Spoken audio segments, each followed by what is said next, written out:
Hello दोस्तों, आज आपको मैं सुनाऊंगी एक मोरल स्टोरी जिसका नाम है लालची लकड़हारा।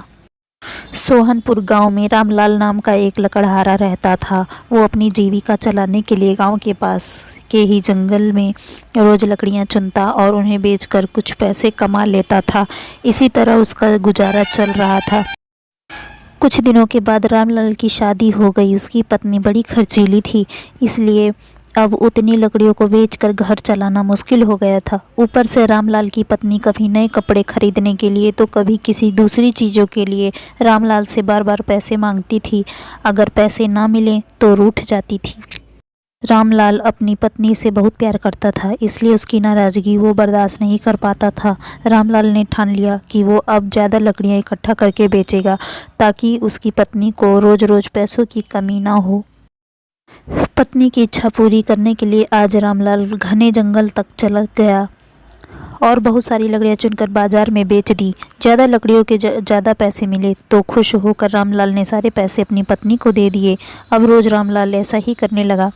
देखते ही देखते उसके मन में लालच इतना बढ़ गया कि उसने धीरे धीरे पेड़ काटना भी शुरू कर दिया। पेड़ काटने से और ज़्यादा लकड़ियां हो जाती थीं और उसे अधिक दाम मिलने लगे। लकड़हारा हर हफ्ते एक पेड़ काटता और लकड़ियां बेचकर मिलने वाले पैसों से अपनी पत्नी के शौक पूरे करता।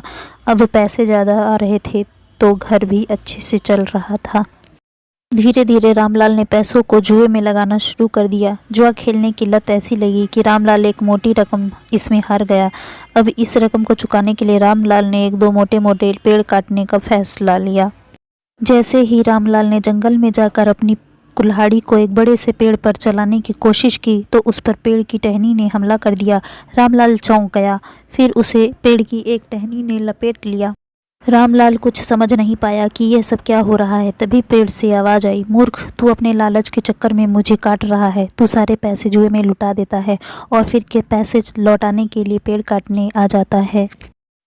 तुझे पता है कि पेड़ कितने कीमती होते हैं। हमारे अंदर भी जान बसती है और हम तुम इंसानों को जीने के लिए हवा, धूप में छाया और भूख को शांत करने के लिए फल देते हैं, लेकिन तू अपने स्वार्थ के लिए हमें भी काट रहा है।